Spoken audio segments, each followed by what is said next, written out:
warmest of welcomes back, everyone, to the Big Five Racing Podcast as we enter the third week of the National Hunt season, and we really are turning up the heat with a fantastic selection of racing debate and plenty more this weekend as we bring in two of the perennial race courses in the country for their respective seasonal reappearances. Racing comes from the home of jumps here in Cheltenham and the wonderful Aintree racecourse just above Liverpool. And it's a pleasure to have you all along for the ride. My name is Harrison Ferris. Pleased to be back with you in high definition after last week's technical gremlins. We really do appreciate you sticking with us, and it's good to be back here on YouTube as well. And the good news is we're not working on a 7-second delay this week, Matty. So we're already on to a bit of a winner from last week. Good weekend outside the racing. City and Villa both won. England are 1-0 up in the New Zealand series as well. Spirits are very high going into graded racing at Cheltenham. This is just always special. Yeah, no, there wasn't too much racing to shout home about over the weekend. Bits and bobs from Newton Abbott. But no. Bits and bobs, I had a winner. Yeah, I was just going to get onto that. Obviously, I guess Durrell had a nice winner at Newton Abbott. But all can't wait for this weekend. Gutted I'm not going to be at Cheltenham Friday or Saturday.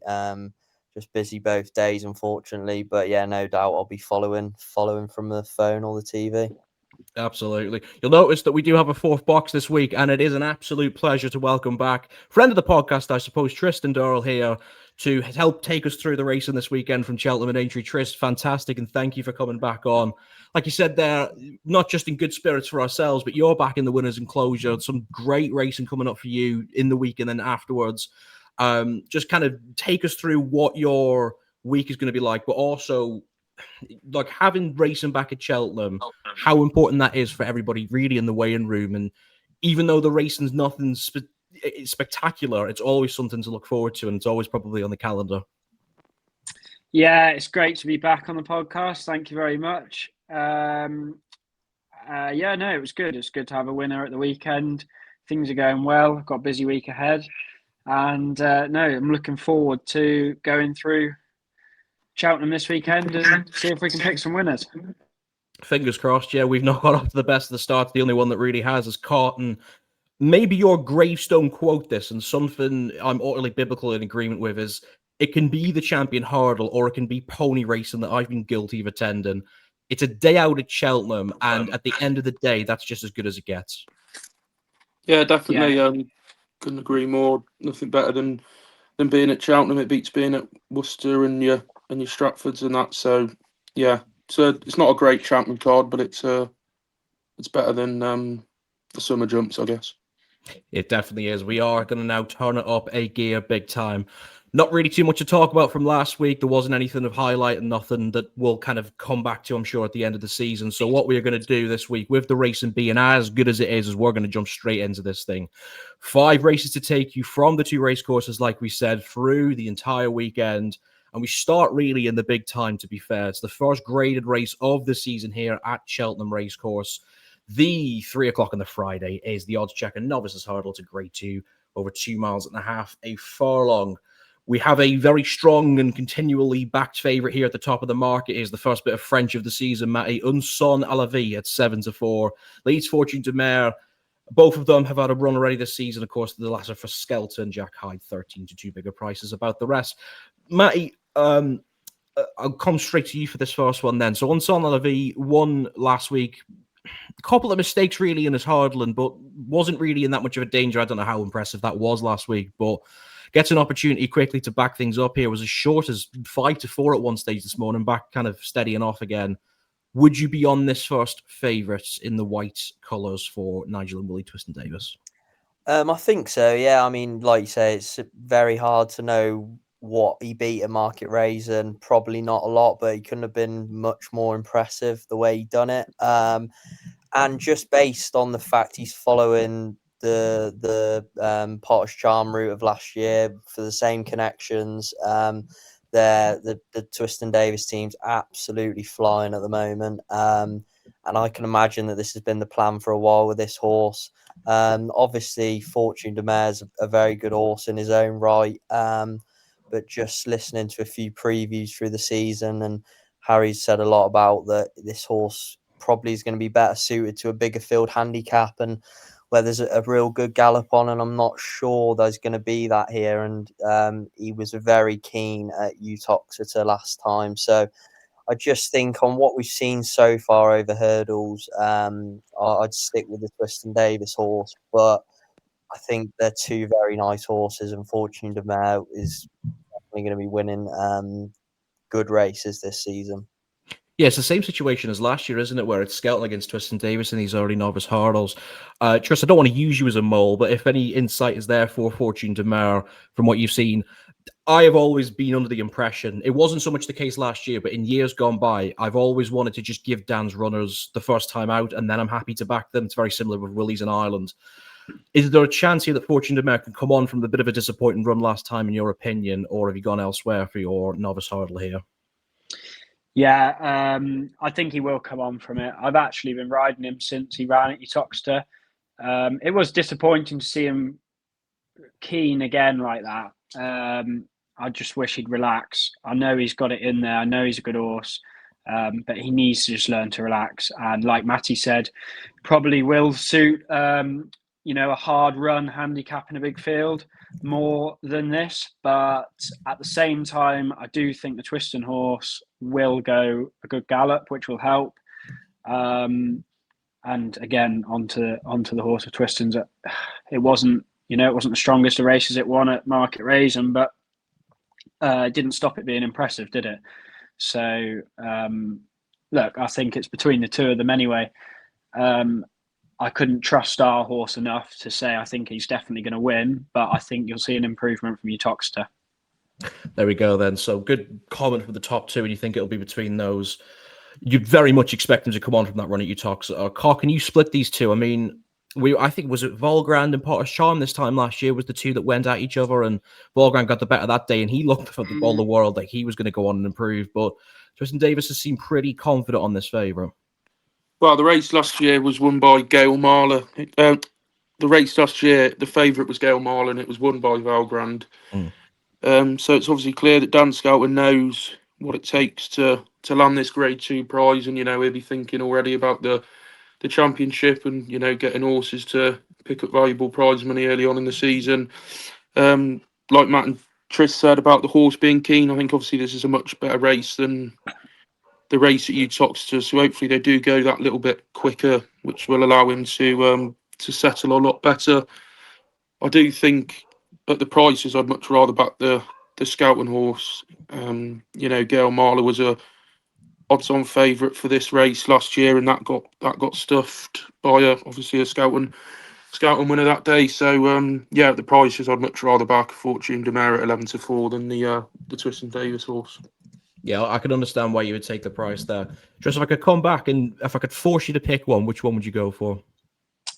I think it'll have to be the Tristan Davis horse. I just feel like it's a safer bet. Again, with Cott, you are right. If you're going for the price, it's not a bad bet at Fortune de Mer, but I couldn't fully trust him. I'd have to go for Ensemble Zalavi. And I'm going to agree. I think, like you said there isn't a whole lot between them. And I think that probably come race time on Friday afternoon, they are going to be a little bit closer in the markets. Butcher the spelling. I just think that the way that he ran there last week was okay. I think that the improvement can come from both of them. And I just think, we're talking level weights here early in the season. The Tristan Davis we said this on the podcast a couple of weeks ago at Chepstow. There are specific trainers that do fantastically in these autumnal months where the ground isn't going to be that sticky. And I just think that there's going to be enough improvement from this one again from last week, where I just think that it will have the better of the two. Didn't really like any of bigger prices, to be completely honest. I had an eye on James Williams' horse that done well there about 3 weeks ago, Jaminska at 18-1. Again, this is a big step up in class, but I thought if I was going to put one up each way, that won quite nicely at the I can't remember what meeting it was now 3 weeks ago, but maybe that would take my money. But I would be pretty confident on this favourite alongside you two.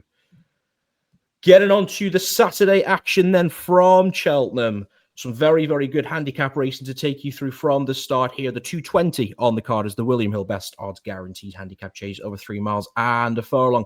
Plenty of Graduating novices, I suppose you could put at the top of the market. It is absolutely wide open at this stage. We're not working on declarations, unfortunately, for Saturday, but there is joint co-favourites at 7-1 here. You've got the likes of Highland, Rock My Way, The Changing Man, all winners last season. Highland, of course, at Cheltenham.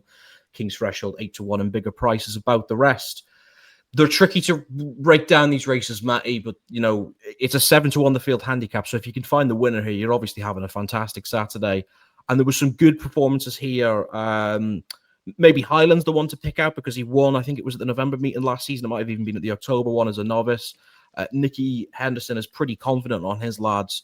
I don't think you're going to go with him, though.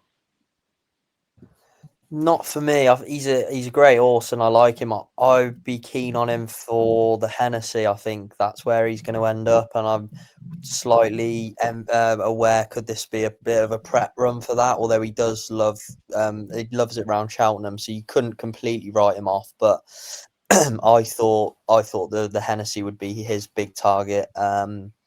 So yeah, I'll probably leave him. I thought Kim Rock was an interesting runner for Joseph O'Brien and Ronnie Bartlett. Connections you probably wouldn't target this meeting too much. And he's been given a very low rating, though. It'd be his first run for Joseph, I believe, and he's been given a rating of 122. So he'd carry bottom weight. Maybe he's thrown him in the deep end a bit much, but this race was won by the Irish last year for Henry de Bromhead and in Senior Chief. So, the Irish horses are definitely, keep an eye on the declarations. Like you said, we're working on entries at the moment, but I'm hoping the Changing Man runs for Joe Tizard and Brendan Powell. I'm very, very sweet on him, to be fair. Second in the Ultimate behind Myertown. Myertown could turn out to be a potential Gold Cup horse this year. I've seen that quotes flying around for that horse and that race. So loves it round Cheltenham, ultra consistent horse. Hopefully this is an early season prize that Joe Tizard's picked out, and yeah, I'd 7-1. You'd imagine he'll go a bit shorter once the decks are out. I did notice Brendan Powell's jocked up on another one as well for Joe Tizard, but I'm hoping the Changing Man runs and he'd be one of my more confident bets of the meeting. Yeah, we landed him on the podcast last year as well when he won. Was it Newbury? I think he was fantastic that day. Brendan Powell, the double jock there, but I would assume, of course, he's going to go on the Changing Man if he has the pick of the two here. A couple of skeleton horses in here. Tris Holy Smoke looks kind of the most likely contender, I suppose, in the market at least. These races are very difficult to try and just sort of put a pin in and find the needle, but you're going to get paid well if you could find the winner here. Yeah, this time I actually have gone with the skeleton horse, Holy Smoke. The horses are in great form. We had him ready for Chepstow. Unfortunately, the ground was just too quick for him. So look, he's bulling, ready to go. He goes well first time. We know he stays, and he's actually only up a couple of pounds from when he won at Sandown. So I do really fancy him, and that's the one for me. Oh, Julie Smoke there, 9-1 for you. They're working nicely at home. It'll be a seasonal reappearance for him off 10 stone 7 if he goes here. You've got a good enough knack for these handicaps now, and we've seen a lot of these horses over the years at the festival, at other places. I remember Transmission, he was in here. We backed at the November meet when Patrick Mullins came over for the ride. That was a sublime little winner on the November Saturday. Could be one, I suppose. You wouldn't surprise me if you went with here, but you've got a lot of options and a lot of time to try and find one. No, yeah, it's definitely one that was on the radar, but there was just one I fancied that little bit more, and that's Lissimo Lad around the 10-1 mark. It's run at this meeting the last 2 years, including winning the novice chase last year at the meeting under Sean Bowen around the 20-1 mark. That year was on the go throughout the summer. This time it's not been seen for 200 odd days. I'm not sure if that's due to a setback or just a different routine, but yeah, it's ran well off a break before. Ollie Murphy doesn't have a runner in the race, so hopefully Sean Bowen can get the leg up. He's in flying form at the moment. I think he's had 4 winners today at Perth. So yeah, if you've got him on the horse, you're always in with a fair shout. And I just thought 10-1. Small trainer in Ian Donahue coming over. He'll have this horse pretty ready, you'd think, and the likes of Highland and the the changing man. I'm not sure if there's bigger targets down the line, and they're just coming here for not just a run, but they won't be as fit, I don't think, as Lismont lads. So at 10-1, he won last year at 20-1 at the meeting. So so hopefully runs a good race. But yeah, each way short at tens. Just Ian worth Donahue, noting, he's entered in the Pertemps qualifier as well on the later on in the card, just to be aware. Yeah, There right. you Well, go. I wouldn't back it till Dex anyway. But yeah, that is interesting point. Yeah, Ian Donahue doesn't have too many horses, but this one always seems to make an appearance in these early Cheltenham meetings before we get to Christmas. I'm going to agree with Matty here. I'm on the Changing Man as one of my 2 picks for this race. I put him, it was Ascot rather, not Newbury. I said earlier that I put him on for the podcast last year. He just was fantastic that day. He's jumping now at 8 years of age, is really starting to get there. Drops £3 from his run at the Grand National meeting at Aintree, where he ran a very valiant third that day as well. Probably, obviously, the highlight of the runs was he finished second in the Ultima last year, and there's definitely improvement. I mean, if he's probably not a graded horse. In truth, he's not going to be going down a Gold Cup route. But I think if he's able to sort of work around a mark in that 140, early 140s, mid 140s, I think the Ultima's probably going to be back on track here. So if he can get off to a good start here at the October meeting, that of course could mean the world of difference come March, unless of course they're saving the mark on him. But let's hope that they're not doing that. Second horse I've decided to put up, there's a bit of an old favorite of mine, Pied Piper, 25-1. Again, this hasn't been jocked up. The Irish horses typically aren't, but he goes top weight here, which I thought Matty would be in a bit of appreciation for here.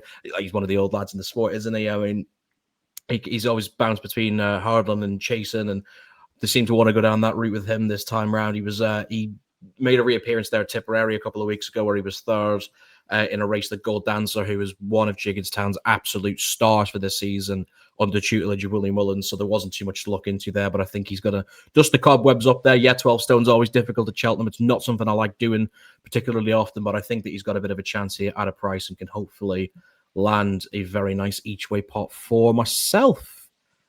The 255, then, by and far the hardest race we've covered so far in the Big Five this season. It's the first of the times we're going to take in the Pertemps Network handicap hurdles, of course, the qualifier for the finale at the festival at the end of the season, a Class 2 over 3 miles. There's about 7 horses being deducted by a point here in the market, so I'm not going to take you through the top of them.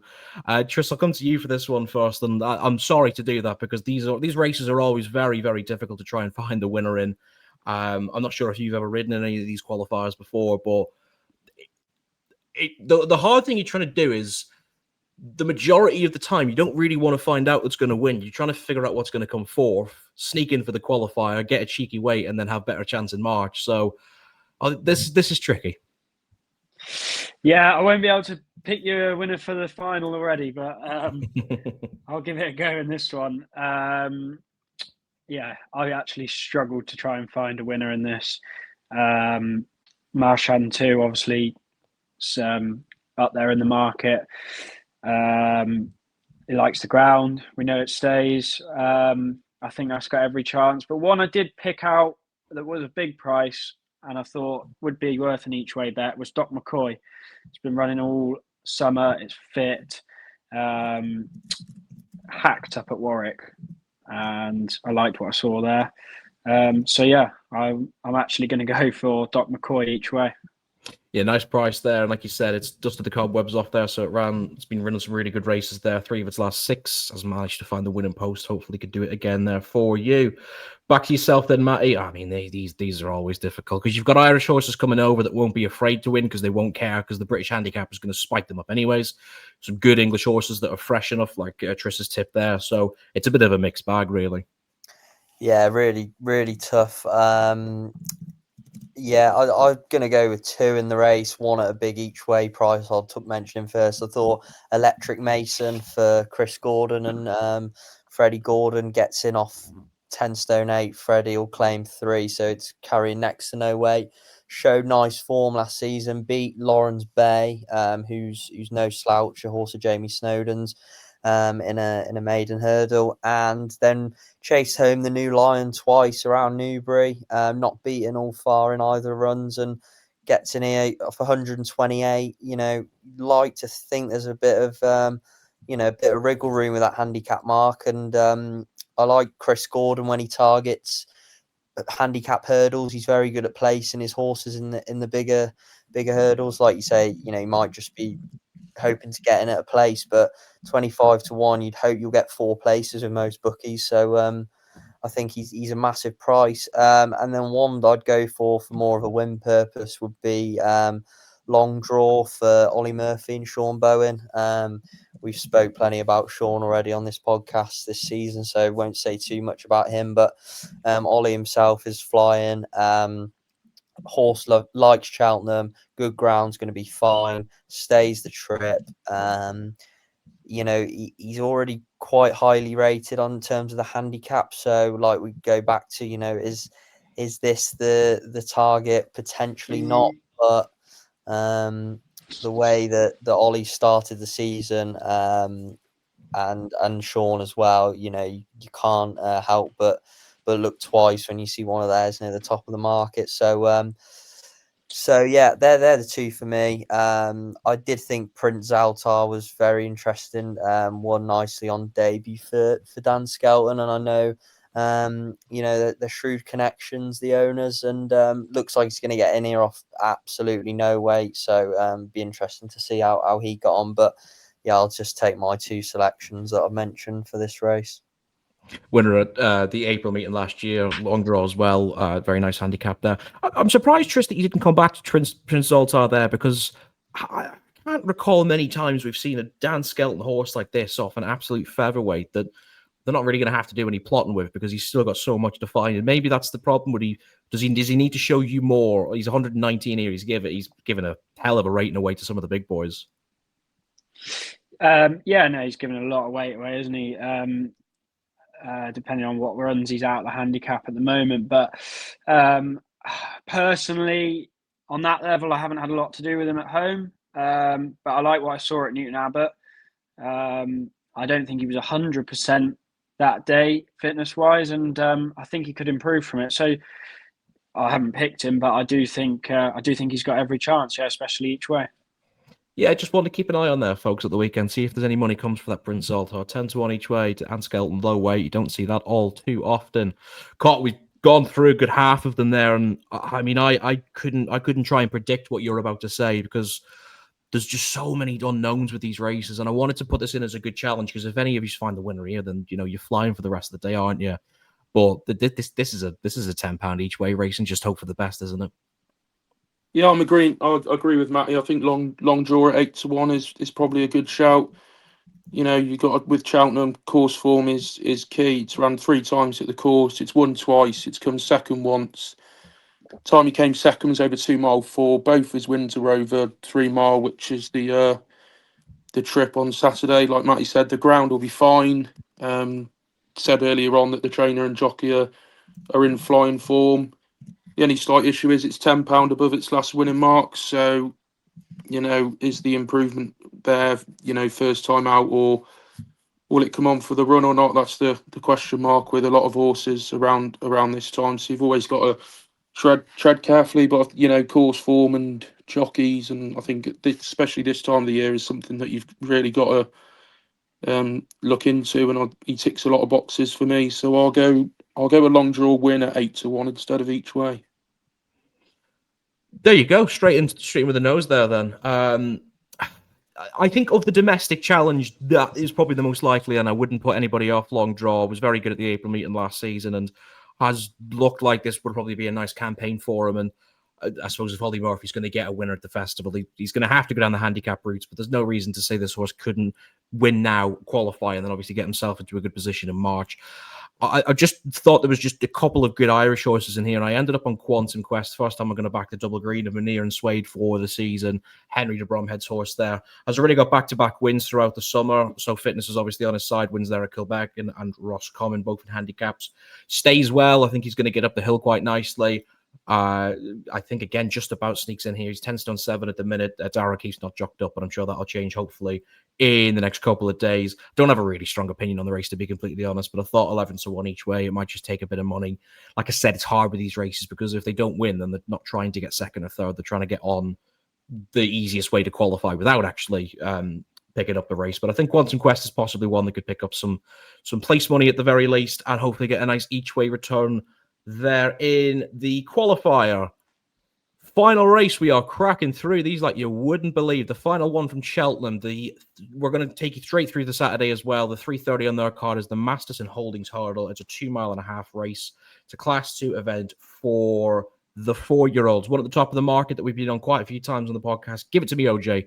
Even money, but that is coming hammered in. Hopefully that's still available at the time of you hearing this. Filibustering's there for Harry Derham at 7-2. Big old prices about the rest.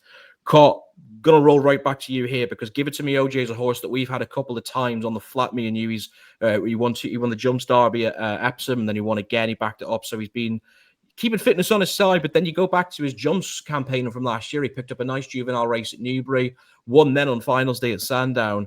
So very understandably, this is probably the one to beat at even money. Yeah, it's almost like you've been on my laptop and just read me notes. That's pretty much exactly. Down here, winner of a big handicap towards the end of the season last year, and has come back and knocked off a quick fire double on the flat, prime for this prize on Saturday.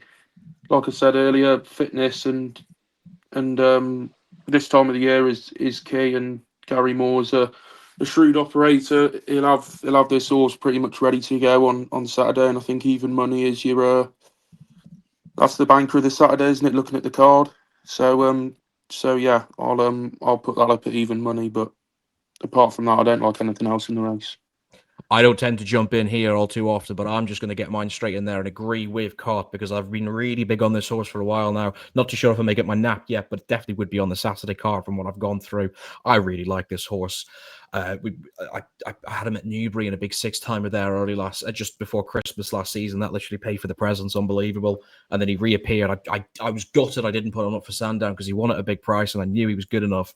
And then those 2 wins recently at Epsom were both impressive. His turn of foot on the flat is fantastic. He jumps well enough. I think he's made a couple of mistakes in the past, but he's an experienced juvenile coming here really. And what they do with him in the back end of the season, I don't know. But right now, I don't really see any of these coming in with much of a chance. Possibly you've got a bit more of a comment on this one, Tris. I suppose Filibuster in there for Harry Durham was disappointing last time out, but then his first run was very good. Most of these obviously are coming out of bumpers from the back end of last season. Dan's got a couple in here as well. I've just got the one in here with Lorioko at a big price. Are you trying to get this favourite base? Unfortunately not. I think we're going to have to hope Matty's got something more exciting to pick here because I've gone for Give It To Me OJ as well. Most experienced off level weights. I can't have him getting beat. That's simple, truly is. Matty, we very rarely do 3-timers where we all agree on the same horse. We've obviously famously never done a 4-timer. The world is waiting in anticipation. Is it Give It To Me OJ to fill up the board? It's got to be, hasn't it? I mean, he's 21 lengths. The second favourite's got a fine with this horse off level weights. I can't see where it comes from. The Give It To Me OJ's had a run on the flat, going to be fit.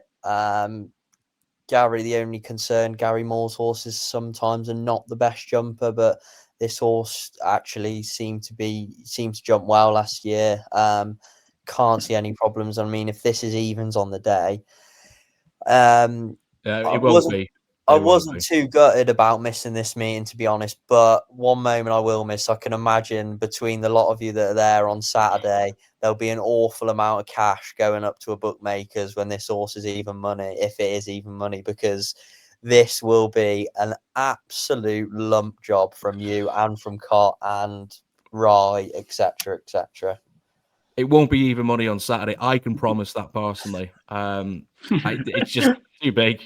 I've always been quite affectionate about this horse, but I think the spotting is here. I agree with you, and I don't want to get myself in trouble with the Moors, but I agree with you that whenever they start to have a really good one on their hands is when I start to get a bit irritated because they just don't ever seem to be able to progress up the ladder too much. And I don't know if that's from years gone by where there's just had horses that should have done much better, but I think the spotting here is brilliant, isn't it? And I think that it's no surprise to see a full book there. Give It To Me OJ for the lot of us. From a betting point of view, I'm sure Cott will agree with me on this. It's the kind of horse that goes in a footy acca, isn't it, on a Saturday? Griffin, and hopefully there's a bit of low sun so they don't have to jump the hurdles at the home straight. Well, then, yeah. Then we can get stuck in again. I mean, Harry Derham did win the race last year with Give Me 5, I think it was. So, you know, if you're a fan of the second favourite, you can cling on to hope of that. But if the true Give It To Me OJ turns up and runs his race, he shouldn't be beaten here. If you're a fan of the second favourite, you can sit on the other side of members from me. I don't want to hear about it. Give It To Me OJ just wins. Simple. Saturday rather, get on. One race then left to take you from, in my opinion, one of the absolute perennial race courses in the country. It's always a good day out. Cock can back me up on that one. The Sunday brings in their first meeting of the year, the Old Roan meeting, and that's the race we're going to take you to, the 220 on the Sunday. Imperial Saint loves this place, doesn't he? 11-4 favourite, Philip Hobbs, Johnson White, Sean Houlihan, of course, on. Michael Nolan would typically be on. Of course, he's taking a nasty fall. We wish Michael the absolute best. Master Chewy, another one for the Tristan Davises. They've got a big weekend, 4-1 there. Master Chewy, who for the first 5 years of your campaign, if you just left him, you'd have been quite happy because you don't really know what that horse is going to do. The Skeletons have got Boom Bond in here at 5-1. Some famous names there because Manila Drama won it last year. Ahoy Senor does brilliantly here. He's a massive price for some absolutely feral reason. Heltham's in there at 40s as well. So it's a pretty good renewal, Tris, of the Old Roan. It's a race I quite like. First time on the mild May for the season.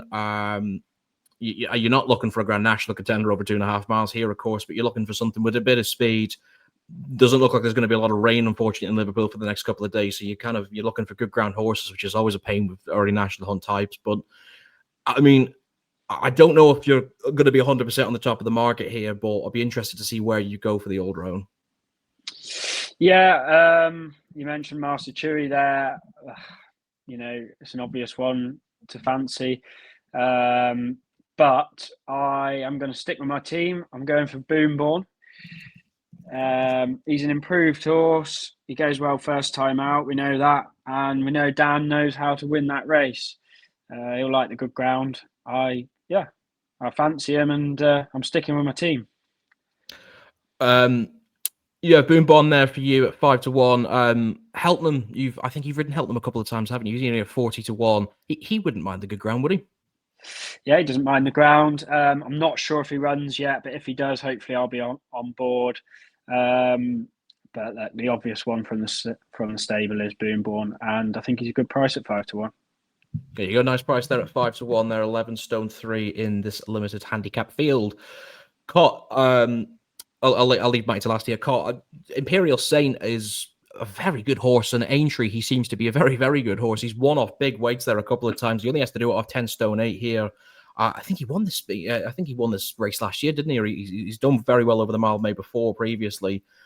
Jumps well, pretty consistent, fast enough to win 11-48. Your money? No, it is one of my favourite horses, and I did back this at the Grand National meeting when we went, but I just saw Master Chewy at 4-1, and I thought that's a little bit of me. That is. It's ran 3 times round Aintree. It's won once. It's come second twice. One was in the Grade 1 round there, just missed out by a head against Founder 50. It goes well fresh. The yard's in good enough form. They say it's Nigel Twiston's time of thing around this time of year, don't they? And this horse has been highly tried. It's running an Arkle, it's running a Ryanair, and I just think, although it's a good race, the Old Roan, I just think maybe, this might be within his range to take the prize. And at 4-1, I thought it was fairly generous. He's a bit wobbly though, isn't he? I mean, he's had good runs in the past, but then obviously finals day last year, he was out the back of the telly. It was no good at the festival.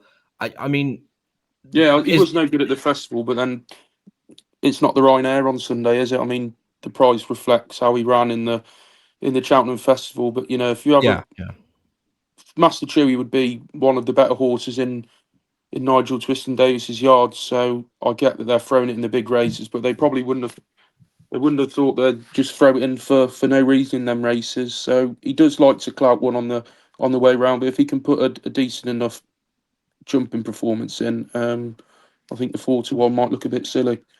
Yeah, and because he's on a flat deck here, like you said, there is jump, but especially his first couple of seasons, he was absolutely useless. Are you a bit happier to back him here at Aintree than you would be rather than a Cheltenham or a Sandown where it's a bit trickier to jump? Well, yeah, I mean the form that he's shown round Aintree winning once and coming second twice speaks for itself. So he obviously likes the track, and I just thought at the prices 4-1 over the Imperial Saint at 11-4. I was just happy enough to go with the 4-1 shot, but there probably isn't much between the two of them. Like the Grade 2 on Friday between the Twist Norse and Scout, and I'm just looking for the bit bigger price in a matchup, I think. So I'm happy with the price of 4-1, and if you can put a good run in and run to anywhere near the peak he has the last 3 times he's run at Aintree, then I'll be happy enough. And if we can go in with a shout jump in the last, I'll be more than happy for a 4-1 shot. Yeah, it probably does look a bit of a good price there off 11 stone 6. Some nice comments there for you about Master Chewy. He gets weight there off Ahoy Senor, Matt. He was 10-1 here, which seems a bit, 10-1. Ahoy Senor at Aintree. Okay, yeah, he's 10 now, and like the last couple of runs, you'd be completely put off. And of course, Johnny Deneen famously saying he'd never back this horse again if you gave him 100 grand to. But I wouldn't put people off at 10-1. I don't know if you're going to go with them here for the Lucinda Ross and Michael Scudamore duo, but it's a decent enough Old Roan, this. Yeah, it wouldn't be for me. I mean, there's no jockey booking yet. I just worry on that. It's going to be decent, quick ground there, I'd imagine, and I'm not sure they'd want to risk this horse first time out over 2.5 miles on quick ground. I'd be surprised if he ran. Tough race to pick the winner for me. I like the 3 at the top of the market. But at the prices, I'll go with Boomborn. I think. I mean, Tristan's already spoke quite a lot about it, so I don't need to say too much. But goes well fresh, ran well at the Aintree Festival meeting there last year. Good ground will be fine. Imperial Saint normally likes to make the run in. There'll be a strong gallop on. I think that'll suit Boomborn, give him something to aim at, and this I think is will be one of the early pots that Dan's eyed out as a potential to build towards the Trainers Championship, and it'd be a great start for him to get this one on the board. And like Cott was saying about the prices, I think 5-1 for this horse is very good. I've never been the biggest fan of Master Chewy. I can completely see why Cott has gone for him, but he just throws in too many stinkers for me to be fully on board. So I'll go with Boomborn, and 5-6-1. Even if you back it each way, you're going to get your stake back if he places. So yeah, that's my pick. Yeah, like you said there, I think Skelton's going to have to pick up every price he possibly can towards that trainer's title, because Willie Mullins is going to come with his army in the spring. But Boomborn gets the double backing from you and Tris there at 5-1. I kind of worked on a bit of a backwards logic to this race. I was trying to figure out ways to get specific horses beaten. Master Chewy, I just don't. I get Cott's comments there, and if he is going to win, it is going to be at Aintree. But for me, I've just never really trusted his jumping enough to want to back him. Boomborn, not bad. I think he's got a good enough chance, but obviously him and Hitman, I think Hitman's targets will be a bit further down the season, won't they? It's probably one of Nichol's best horses these days. 13-2 about him. They both give £7 away to Imperial Satan. I never thought I'd say the day that I was wishing Michael Nolan was going to be on a horse, but the way he's been on this the last couple of times has been fantastic. John Houlihan, obviously one of the most experienced names in the entire weighing room, should be good enough, really, I suppose, here to get the run up. His best runs have come at Aintree. The best of those in particular was on Boxing Day in that fog-riddled, impossible day's racing to watch, but he was fantastic there that day. Third at Trials Day at Cheltenham as well, so the form is pretty good there, and then obviously backed it up with second when me and Cott were both on him at the Grand National Festival. A bit unlucky not to win. That day, Cruise Control got the better of them. I think it was a Grand National Saturday, actually, wasn't it, when we were there? Bit unfortunate not to win that one, but I think Imperial Saint's back in his back garden here, and I think he's good enough to win at 11-4. Don't know if I play it, to be honest. If I can get a bit of a better price, I might do, but he's going to be the one that takes my money on the Sunday. That will do it for the 5 races from this week then.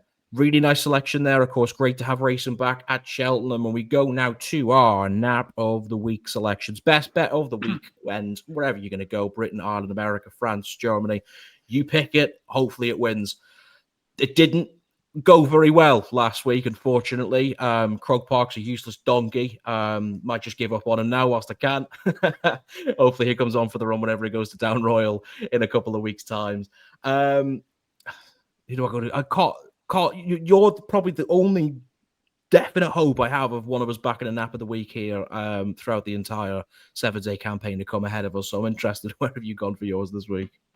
Yeah, well, after me odds-on shot on a 3-runner race getting pulled up last week, it simply can't get any worse. I am going to be, I am going to be boring, and I'm going to pick one out the big 5, and I'm going to go with Give It To Me, OJ. I just think the even money is as simple as putting £50 down on the floor, coming back in 5 minutes, and there'll be £100 there. So I'm going to keep it plain and simple. Take one out the big 5, and Give It To Me, OJ will be my nap selection. I'm not wasting anyone's time. I'm in full agreement with the man, and I don't really do that too often. Me and Cotter very rarely have the same nap, but I just can't. I'm in complete agreement. I'm really freaking out trying to get a beat, and I can't. And I'm just a bit worried that even money isn't going to be there too much longer. So if that is still the case, I'm going to probably recommend having 40% of what you're going to have on them now, and then save the rest for the day when you can get best odds guaranteed, and maybe it'll drift that a little bit more. But I'm in full agreement there. The Mattison's hurdle on the Saturday, I think it's the 3:30, is at Cheltenham, is going to be my nap alongside Cotties. Tris, hard to put you on the spot here. Of course, you don't join us every week, but you've got to absolutely book a ride yourself at Worcester. I'm not sure if you're going to nap yourself here. That would be a first for the big 5. But you're free to take wherever you like. Yeah, I got some nice rides at Worcester. No certainties though, and I'm going to be boring and go for Give It To Me, OJ as well. My God. Sorry, guys. I don't apologise. It just means I have to have more on. Give It To Me, OJ. There, even money for yourself as well. Now we can't, Matty. We simply can't all have the same nap. No, we can't. That would be terrible of us. I'll try and get one on at a bigger price. In the 3:35 at Cheltenham on Friday, probably a race we could have even covered. It's a decent quality handicap chase. JPR1 runs for the Tizzards. A really good horse. Took what's the race at Exeter? It'll come to me in a minute, but won that anyway. The Grade 2, the Holden Gold Cup. That's it. Won that last year, and then ran really well in competitive races. I just think first time out is a good chance to catch this horse. Calico leads the market, but Calico's getting on now. He's 9. He will run his race, Calico, but I feel like he's open to being beaten by an improving horse, and I think JPR1 could still be on the upgrade, carrying a fair bit of weight, but he's doing that for a reason. And if Matata runs off top weight, he's actually getting in off 11 stone, so it's not the harshest of weight carrying performances. So yeah, I'll try and get one on the board. He's 9-2 at the moment, and I quite fancy him, so I'll stick him in.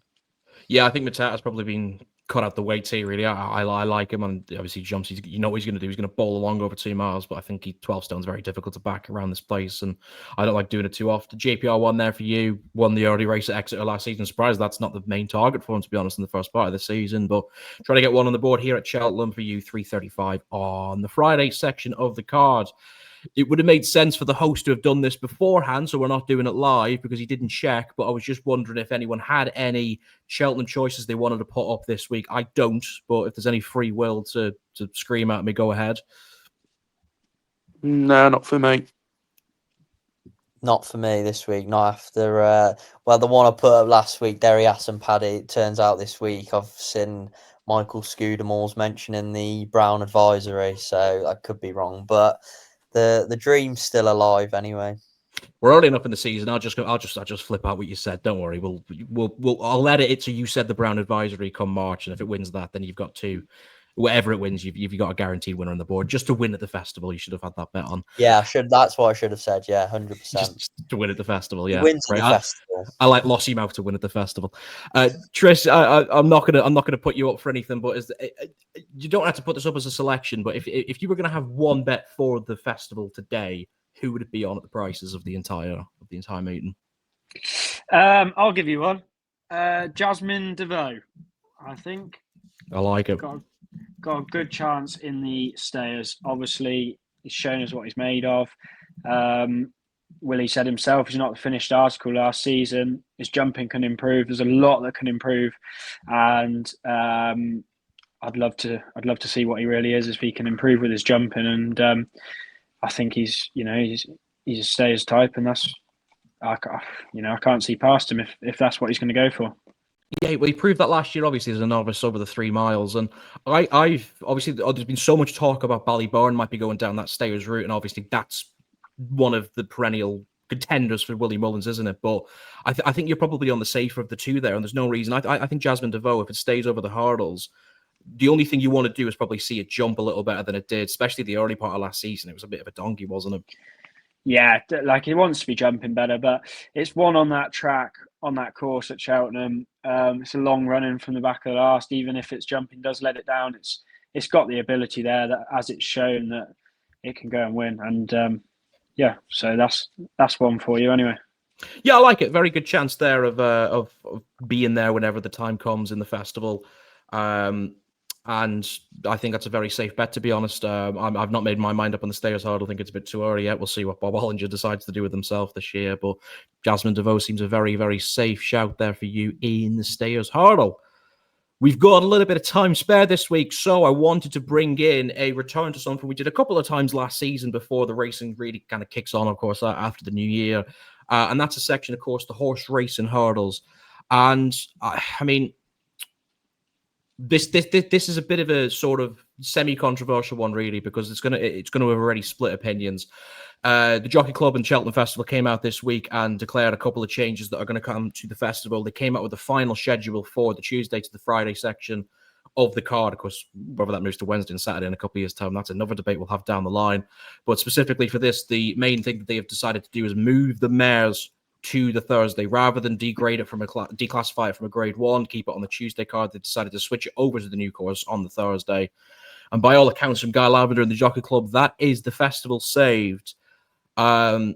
Because I know your stance on this, Matty and Cott, already, it's fair for me to come to you first, Cott, and get your opinion on what you think for this change. So the main problem that has been deceptive for the last couple of years is people have mentioned that the mares either shouldn't be a grade 1, so the prize money is reduced and there's less of an incentive to go for it, or it should be scrapped entirely so that it forces the likes of, obviously in recent years, Lossiemouth's the big one, isn't it? Honeysuckle went there, defected against Constitution Hill in 2023 in that brilliant champion hurdle performance. So we've missed out on mares going to the big race. Do you think this switch over to the Thursday and onto the new course is good, or do you see it making very little difference in the grand scheme of things? To me, it doesn't really make a difference because both the races are still gonna run at the festival. So to me, it doesn't make too much difference. But I am probably slightly in agreement with it because with it changing to the course, and they say that the course that it's being changed to brings out more stamina, and I think it's up half a furlong as well.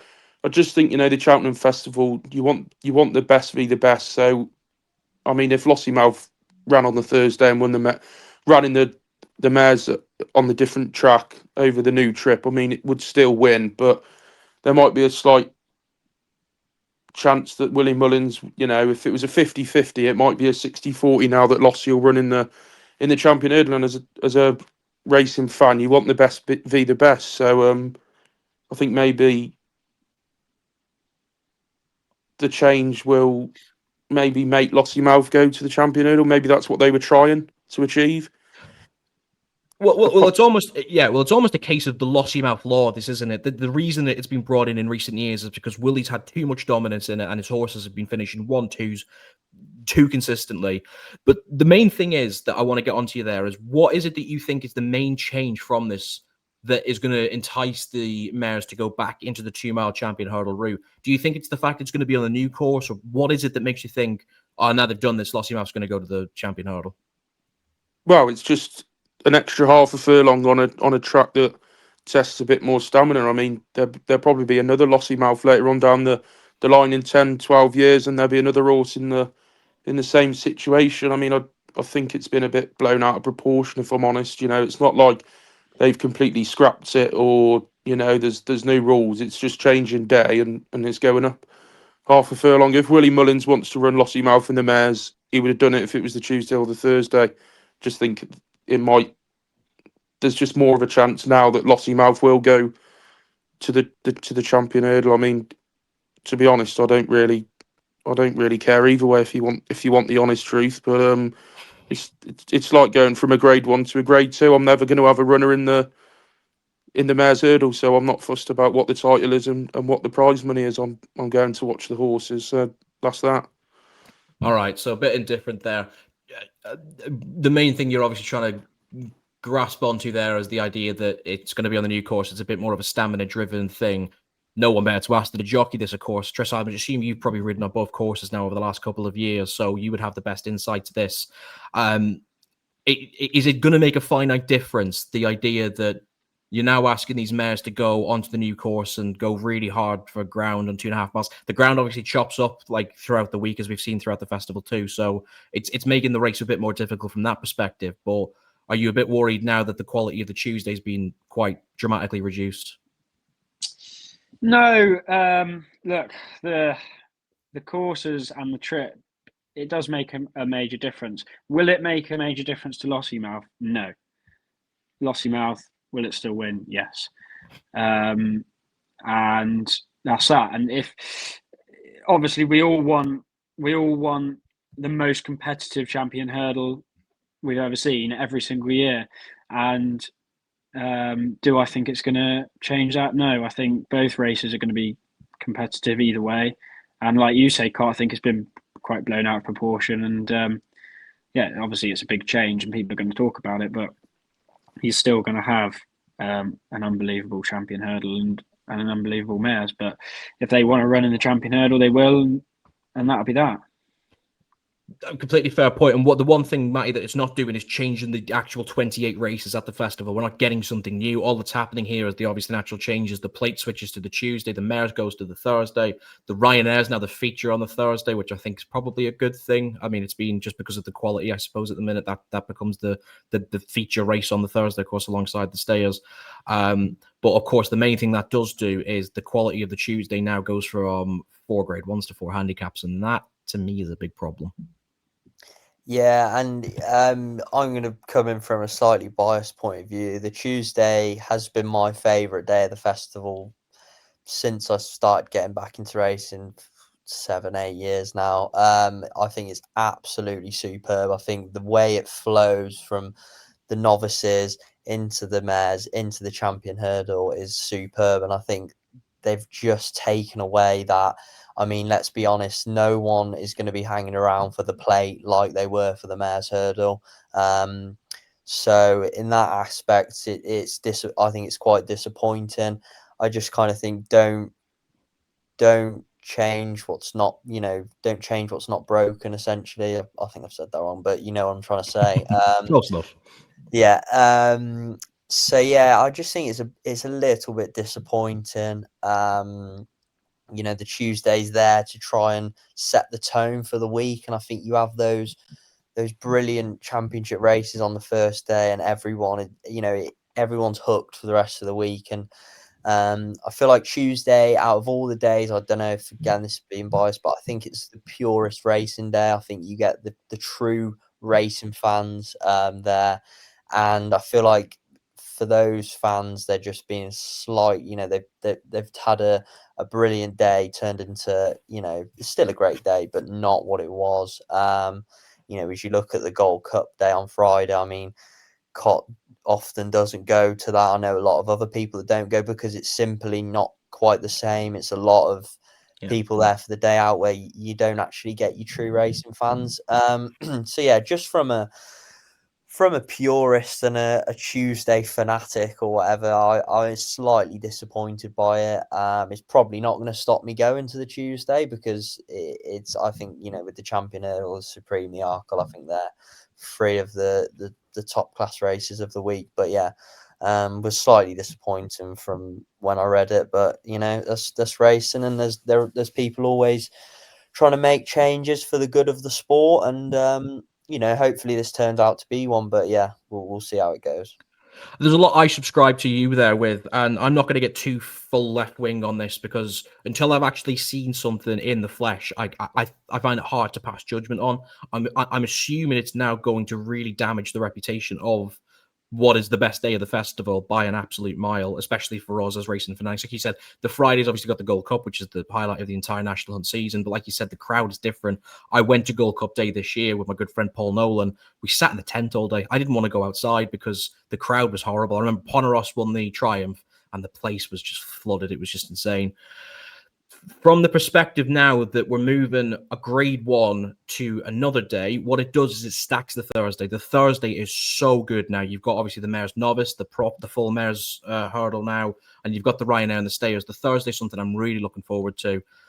It doesn't do anything for the Wednesday, which is a damaged day of sport anyways. We've talked about this. There was 32,000 people there this year. They've neglected that. Why they didn't switch it to the Wednesday, okay, then it's still on the old course. But I think that would have made more sense personally. It would have made the Wednesday a better, stronger day, and that's what needs to happen.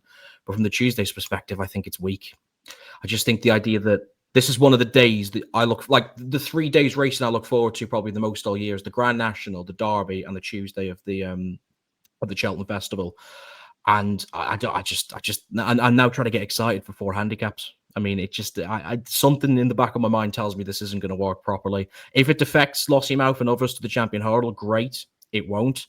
But in future years, it might well do with another trainer. It might send Brighter Days Ahead obviously defected. It might make more situations like that come to light. But for me, it's just not the strongest of points from the jockey club. So we'll keep an eye on it. We'll see how things go whenever the festival comes around at the back end of the season. But it's obviously something for us to all keep an eye out on. And that will take us to the end of this week's Big 5 Racing Podcast. 4 races from Cheltenham, 1 from Aintree, a little bit of a debate there on the side. I'd say that's a good knock, fellas. Tris, thank you so much. We really appreciate you coming on as well. You've got, was it 5 rides at Worcester tomorrow? I mean, that is, if you land a 5-timer, you just let me know what pub you're going to. Thanks for having me. Really enjoyed it. Yeah, I really appreciate you coming on. Matt, I've got to come to Cot last, obviously, for the nap reason. But Matty, obviously, you're not joining us at the weekend. You've got bigger and better things to be doing than coming down to the Cotswolds for a few days. But I mean, you just, funnily enough, I say it to you. I used to say it to Cam quite a lot. Telly day. That's what Saturday is. Saturday's a telly day. You've got footy on. You've got the racing. I mean, people talk about this time of year being shit. I mean, how can you not beat a bit of Cheltenham on a Saturday? Yeah, exactly. Actually got my mum's engagement party on Saturday night, so yeah, not much going on in the day. Just have my feet up and watch plenty of Cheltenham, and yeah, like you're saying, really good at really enjoyed the getting on and discussing Cheltenham, and now I think the week after we've got Ascot, and it just kind of starts to get going now, and before you know it, we'll be doing the Betfair Chase and so on and so on. So yeah, looking forward to Cheltenham, and yeah, we'll be back on next week. Absolutely. You can always get me out of bed for the Betfair whenever that comes around in a couple of weeks' time. Cort, you're going to be joining me here in Cheltenham on the Friday and the Saturday. It could get really, really silly, just in thought, really, if this snap goes in on the Saturday. And I'm probably more feared for myself than you, but this could be a really, really good October meeting. Yeah, hopefully. I mean, on the Saturday, a lot will be riding on Give It To Me, OJ. The rest will be quite competitive. So, no, we'll see if Caelan Quinn can deliver the goods, and we'll go from there. Lovely stuff. We're going to behave on Saturday, I'm sure. What I do need to stress here as we end the podcast is do please gamble responsibly. Thank you for joining us as ever, and do enjoy those tips as best you can. Probably the strongest nap I think we've ever had on the podcast. So very interesting to see how that goes. Tris, Matt, Acott, thank you so much for joining me. We will be back next week to discuss the breakdown of these races. It's always important to take Cheltenham form into the back end of next season, and we're back for racing wherever that is next week. We've also got a bonus podcast coming up for you next week. It is the Breeders' Cup next Friday and Saturday from Del Mar. Future champions on the Friday and the big races on the Saturday. Sovereignty takes on journalism in the race of the decade. So we will be back for you for that as well. Thank you, boys, for coming on, and we will see you next time on the Big 5.